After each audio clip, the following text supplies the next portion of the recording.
What is up, my people? Welcome to Fellowship Bible Church's Sermon Spotlight, where we are coming at you each and every week with a fresh service to debrief in an effort to send biblical truth. What better way to do that than by the power of conversation? I'm Mark Francis in the host seat today. And with us, we have the standard.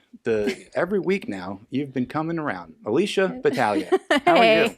I'm good. I'm good, yeah. It's been a while for me to be here, so I'm excited to get back into the routine. Yeah, like to have you and I on the same time. It's been a while. Yeah, well, so we're excited this rotation that we have, it gets kind of wonky. Well, it's good though. Yeah, we need variety of voices, and then in the standard pastor seat as well, Mark Carey. How are you? I'm doing okay. Good. Okay is better than not okay, right? That's right. I'm here. We're glad to have you, and we are excited. I don't know if we're excited or we're kind of getting a little sad. We're nearing the end of an entire sermon series that started last fall. So we're past the 1 year mark in the book of Acts, and here we are in the final chapter. So I will turn it over to you, Alicia. Here's the final chapter 28.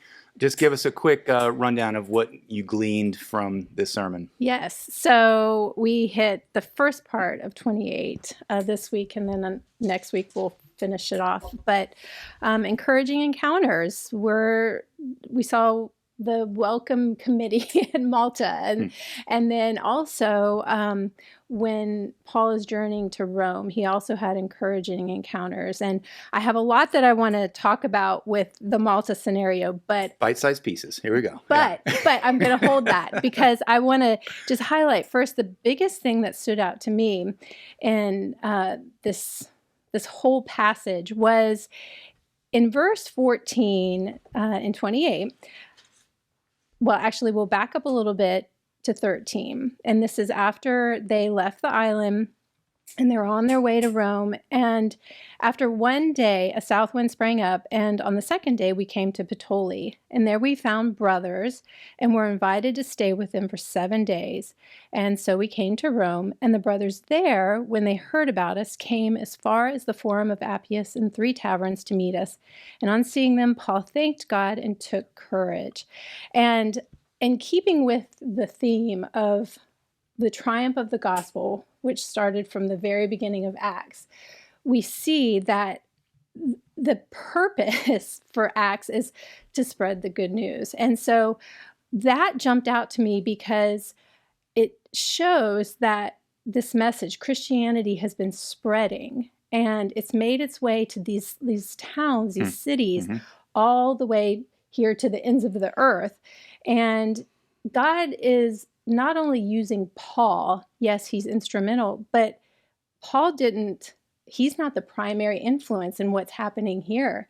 This message is spreading through other people and how God is using other people to essentially fulfill this commission to go to the ends of the earth. And I loved how Paul thanks God and he took courage by that. It wasn't just that we need Paul and we need the message that Paul has. Paul needs the church.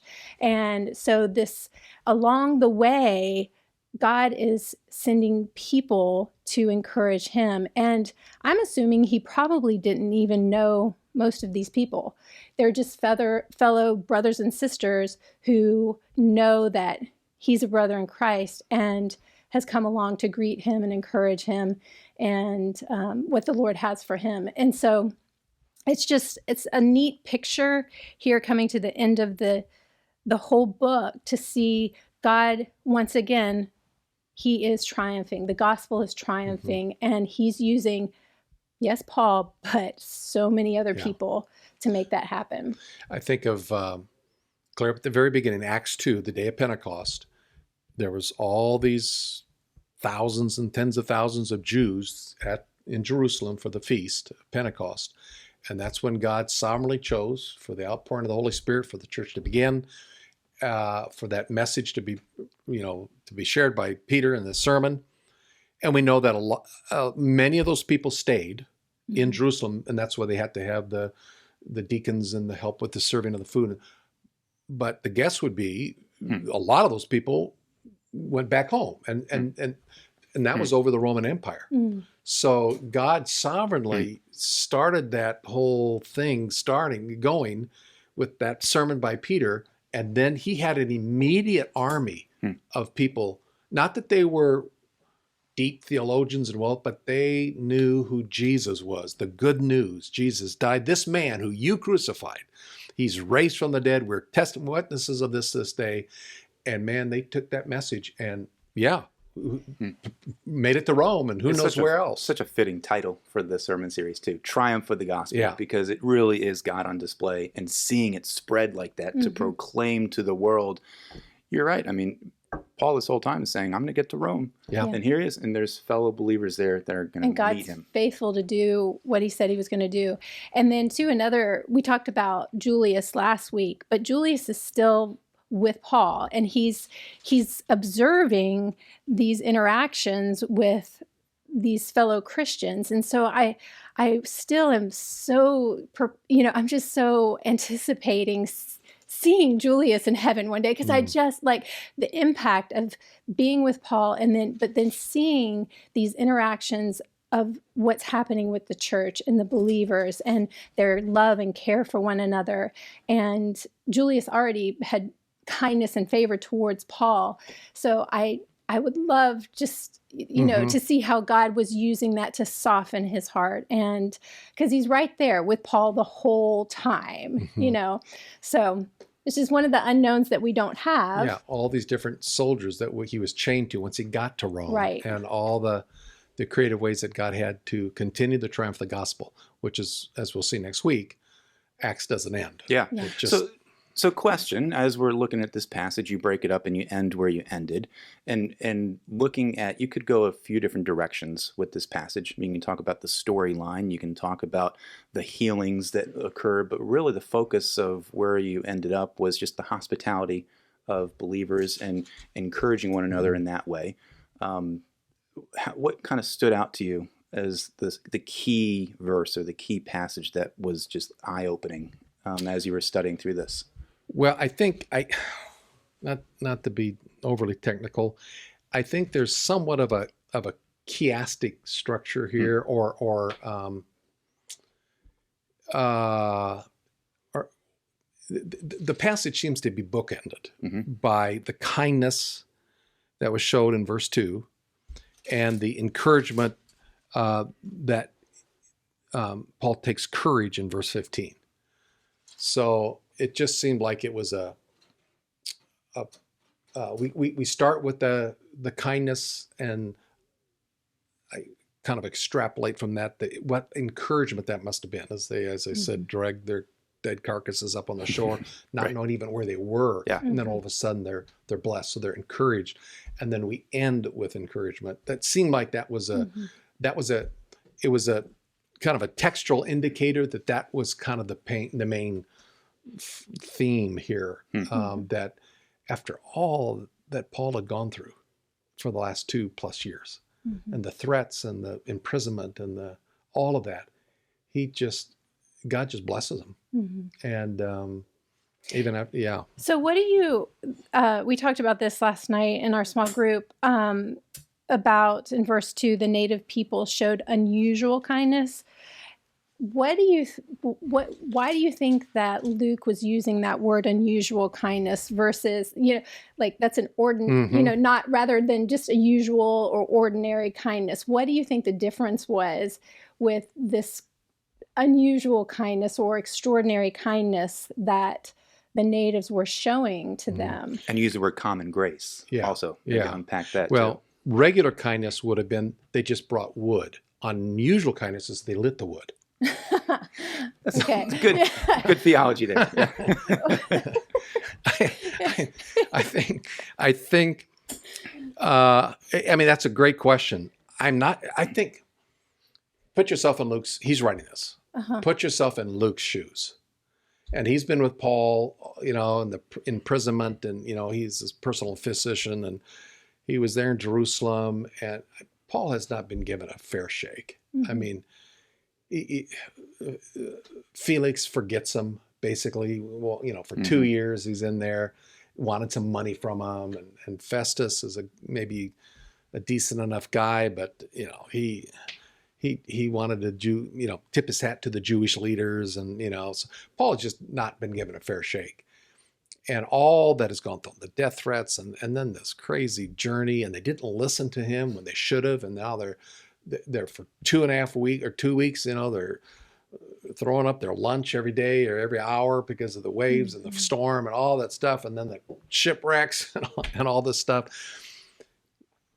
Luke was there; he's experienced all that, and then they come on the beach, and these people light a fire. They tape that.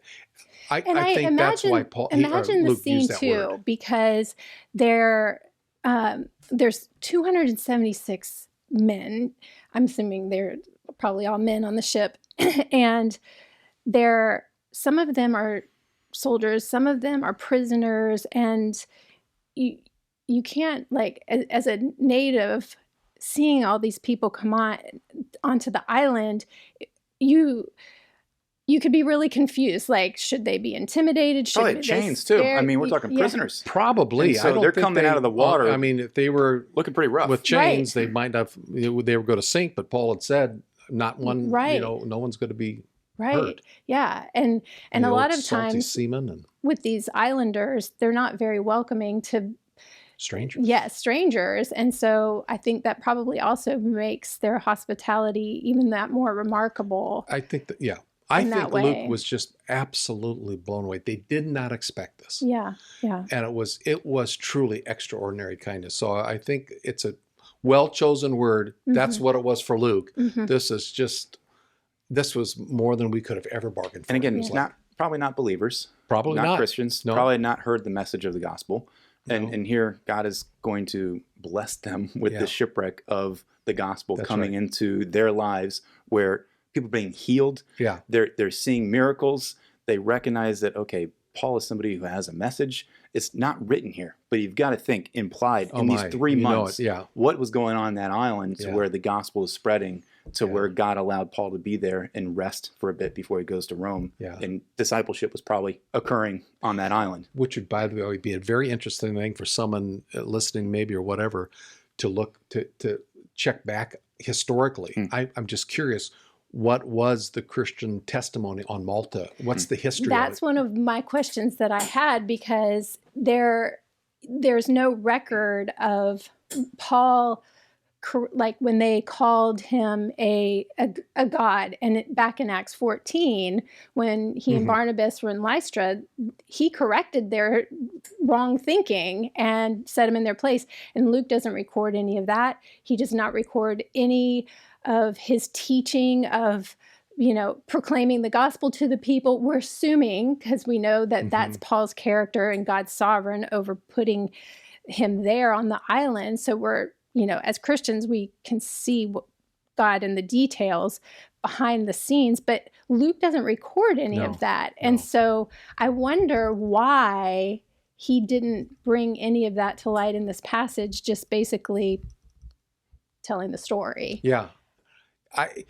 He obviously had a different goal. He had something else in mind. Mm-hmm. I think it still goes back to the sovereignty of God providing this kindness. It wasn't about Paul, and it wasn't about what his mission was. It wasn't. This was a shipwreck stop, an unplanned stop, but humanly speaking. Paul didn't say 2 years before, I'm planning on going to Malta because they need to hear. No, he's going to Rome. Right. But God had that in mind. It just seemed like the spotlight kind of went off Paul a little bit, and it was on God. I mean, the guy was shipwrecked. He's picking up sticks. He's getting bit by a viper.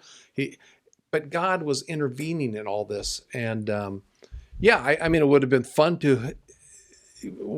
We could have included something about just give me a sentence or something about, and the entire island turned to Jesus Christ. Right. Yes. The number of believers grew, or right, something like that. Something like that has gone along in Acts, but it it's not said there, so it is kind of a head scratcher of some of Yeah. the reasons of what stories get put in, what gets elaborated, and what doesn't. It's And Right. what of interesting. those It's- stories get told. Right. Yeah. Right. The extent of it is basically in verse 8 when he says, it happened that the father of Publius lay sick with fever Yeah, and dysentery. Like, okay, it happened. Well, how did that? It's the providence of God, because if Paul didn't grab the snake and they didn't see that he didn't die, like, well, first, I mean, even going back to getting the wood, if Paul did that, and then That's right. he's being all things to all men in that way, Yeah. and then Mhm. this series of events, that's it happened that in God's Yeah. providence. So we can It's- can read that kind of in Yeah. the layers. Yeah, as you say that, it's kind of almost, now that you say that, it kind of reminds me of the story of Esther, because Yes, God there's is no- not mentioned. right. Yeah, Mhm. but Mhm. it happened that this and this and Mhm. that, and Right. yeah, Yeah, that's kind of Well, interesting. Let's talk about just the application a bit, because you did bring it to, okay, what does this mean to us? And the hospitality component, the encouragement component, the kindness that we see here in this passage. Yeah, obviously we're called to do the same. Paul didn't necessarily get, not that we can see, worn out. So there's something about the work of the ministry that he just continues to pour out. He's out there picking up sticks. Mhm. He's out there willing to meet the people and assist in the miracles and the healing that God is doing. So there's a component that I heard from you, that this is all through the power of the Holy Spirit. Mhm. And so if we're looking at these stories and be like, okay, let's get out there and we need to show kindness to the world and we need to be hospitable and do those things, there is a component of getting burned out. There's a component of attempting to do it in our own strength, but yet you're saying the opposite. Yeah. And so how we take this passage and look at it is can be one of two ways. Here we're called to go do this ourselves, or let's model what Paul did and know that this is just a level of hospitality and kindness that is just part of the fruit of the Spirit. Mhm. Yeah, spirit energized refreshment, where we refresh one another. You mentioned the concept of common grace, Yeah. because the natives didn't have the Spirit of God. Mm-hmm. But God, I think, again, in his grace, moved upon them. Mhm. So we would look at that and say, where did that come from? These are pagans. Mhm. Well, have you not ever been shown kindness by someone who might be a rank Mhm. atheist or whatever? I mean, it's God is working out a plan to get Paul to Rome, to bring the gospel, the triumph of the gospel, to Rome. And he creatively uses shipwrecks and self-centered governors and evil Jewish leaders and kind Maltese natives. Mhm. Just the different players, that the variation of it all.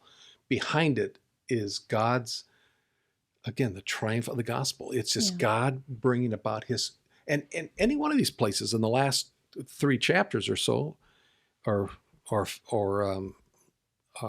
22, 6 chapters, Paul could have ended up dead. Mhm. I mean, we could have not had an Apostle Paul back in chapter 22. But it's just, so as Luke writes this, he's writing it to Theophilus.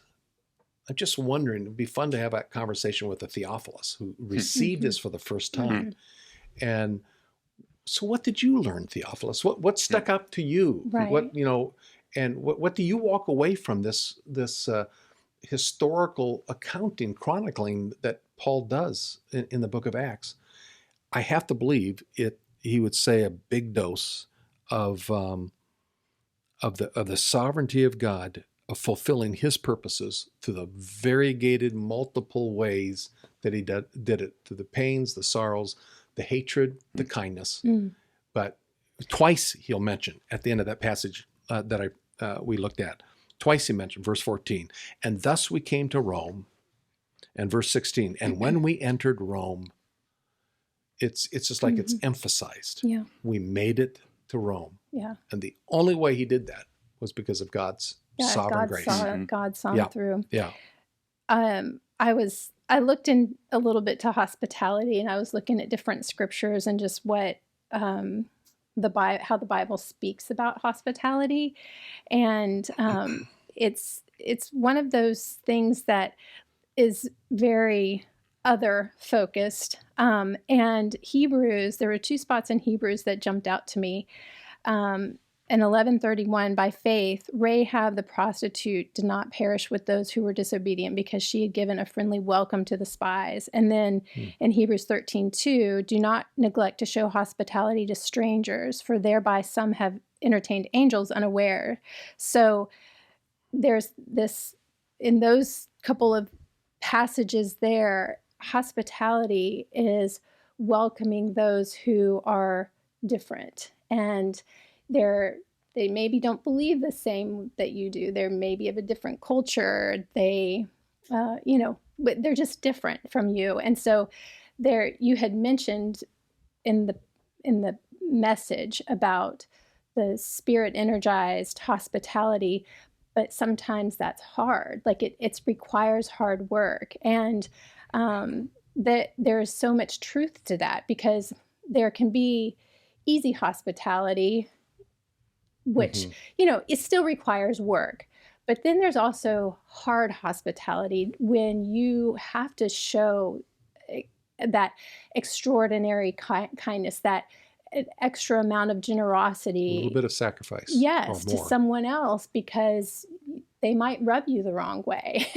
And it may require extra on your part to extend that heart of hospitality and kindness. And then I was just thinking about the hospitality that the Lord has shown to us who believe. And God showed his love for us, that while we were sinners, Christ died for us. And then I was thinking about for now, like while we're waiting for his return, he's given us communion where we can come to his table and remember his body that was broken for us and his blood that was shed for us.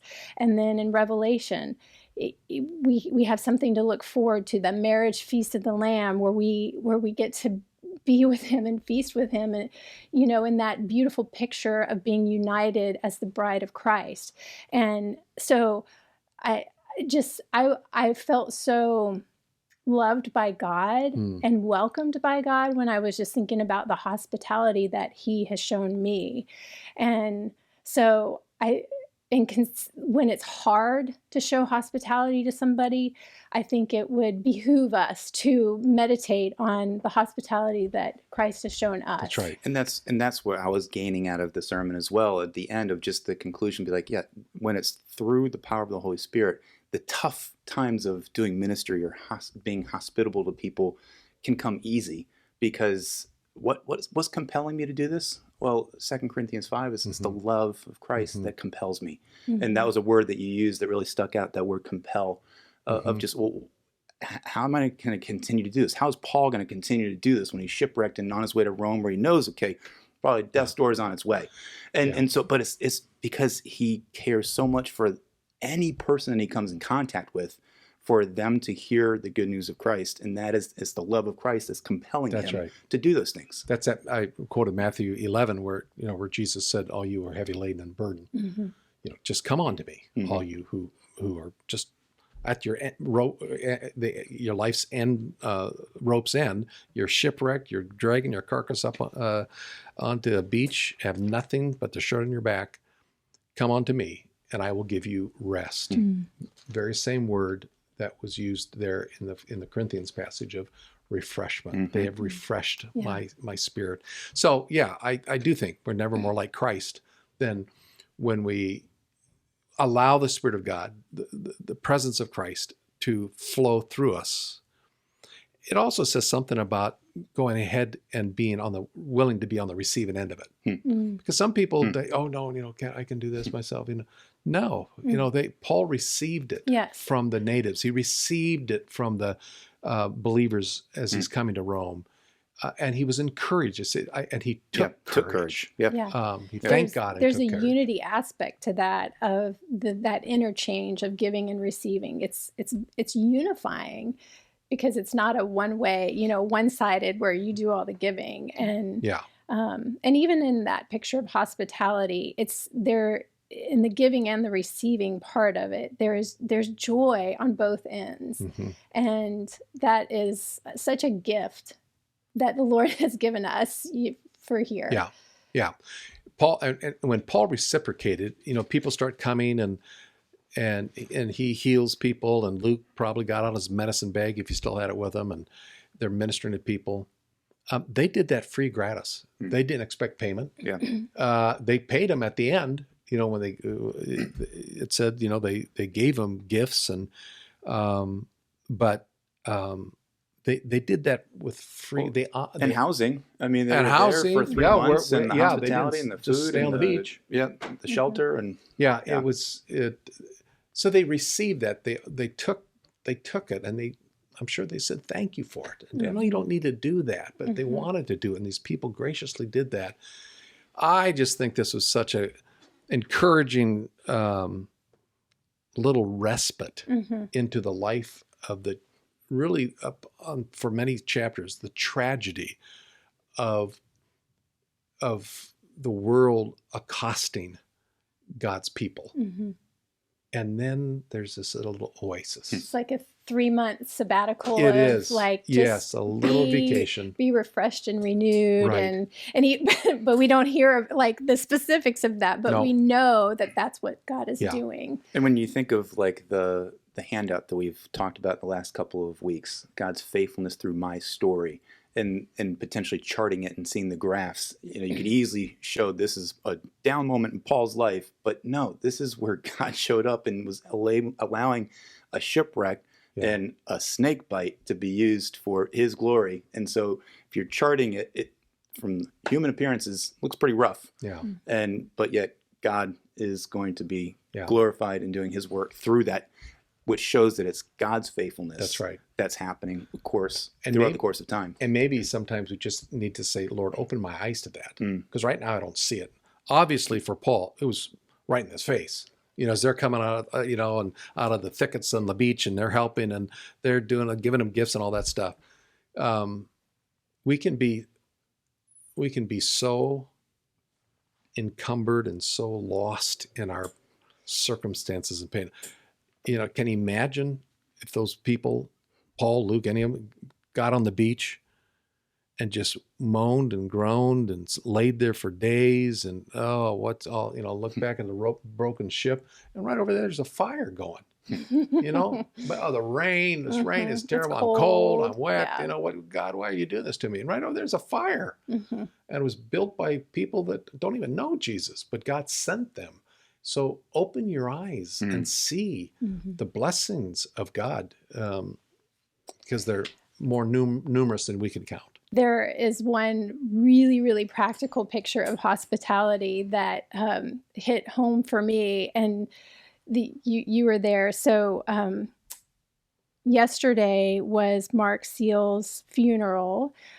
He died Sunday. Sunday. Oh, sorry. My days are That's mixed okay. up. Sunday. Yeah. So he died 2 Sundays ago, and he's one of our brothers here at FBC. And in his funeral, Mike Thomas highlighted the impact of one of your sermons, Pastor Mark, that had on Mark. That was I think it was an evangelism sermon, but the idea was of hearing someone's story, sharing your story, which ultimately points to God's story. And I thought that right there is a picture of hospitality, because here you are taking interest in the other person and welcoming them into hearing about them as a person, taking interest in them, and then also sharing your story. But ultimately, it points to God's story. And I just thought, oh, there's hospitality at its finest. And Mark Seals did that beautifully. Yeah. And that's what I appreciated of Martha Beitzel's story. The video during the entire worship time, where she pointed out different markers in her life that were good and seemed really bad. And she's young still, and she's reflecting enough to be able to see, okay, God was here through that. God was here through those years where I was really depressed because of cancer, and overcoming that and still getting part of say, okay, I am on the right path. God is leading me down this road, and it's for a reason. Yeah. And so Martha was able to articulate that, I thought, very well. And as strong as Paul was, as knowing his God and having personal encounters with Jesus, you will go to Rome and all of that. I don't know if his faith wavered. I don't know. It doesn't say. I don't know if Luke's did, but you gotta believe that when that ship is breaking up and they don't know where they are, it might have crossed his mind. But God, why? Mm-hmm. I thought I was going to Rome. And then they get to the beach and they see the fire, they see the people, and it was like, wow, Mhm. God. Mhm. So we have to let's not forget. Let's Mhm. not keep looking back at the shipwreck. Mm-hmm. Yeah. Let's keep looking at what they have done. Yep. That would have been a good application to include in my sermon. There you go. Yeah. We're hitting it right now. It was the faithfulness of God. That's why you have to listen to the podcast. And so God is faithful in our own lives. God is faithful to his people and his church around the world. And God has been doing this through all eternity. Mhm. And that's the beauty of looking at this. And so here's my segue into what's coming up in a couple of weeks, because we're going to have plenty of global church partners come to Winchester in a couple of weeks for our global church week. And these are people who we have partnerships with over many, many years, who are doing the work in ministry around the world. And we're going to continue to hear stories from them to be encouraged by what is God doing in their life right now. And knowing that he's, yes, faithful to us here, faithful to Winchester, but man, he's doing it around the world. And so there's going to be so many different opportunities for us as a church to be engaged and greet and meet and show hospitality, but be encouraged by their stories and the visitors that are going to be here. So October 7th through 15th is the dates. And you go to the website for all the different details of the different events and activities. I can highlight them all, but it'll be very long. So last week's email was me giving a quick little tutorial on how to go through the webpage. So you can navigate that easily. There's going to be a night of worship on the first Sunday night. There's a fellowship family on the final Sunday night where we get a chance to have a congregational meeting. And everywhere in between, there's opportunities to interact with our visitors and learn about our global missions program and how similar it is to the book of Acts. And I think that's going to be really neat to have that be unfolded and hear stories of what he's doing in his church around the world. So The gospel continues to triumph. continues to triumph. So yeah, it's exciting. So you're nearing the end of Acts. We've got 2 more weeks of the series of Acts, and then we're launching into the Global Church Week. So fbcva.org/GCW23 is where to go for all that. You click on a couple of those different buttons there and let us know, because we still need help to volunteer, to serve for different things. Let us know. You can actually interact and meet and hang out with one of our Global Church partners on that Wednesday of that week. And so there's tons of different activities. So I will get off my horse right now and say, just go do it. So it's coming Be a up fun week. right around the corner. And so thanks guys for being here once again. Mark, Alicia, good conversation. And Caleb, we look forward to having you back next week. The fact of the matter, guys, is that sermons are not meant just to take an hour, but rather transform a lifetime. So until next week, much love. God bless.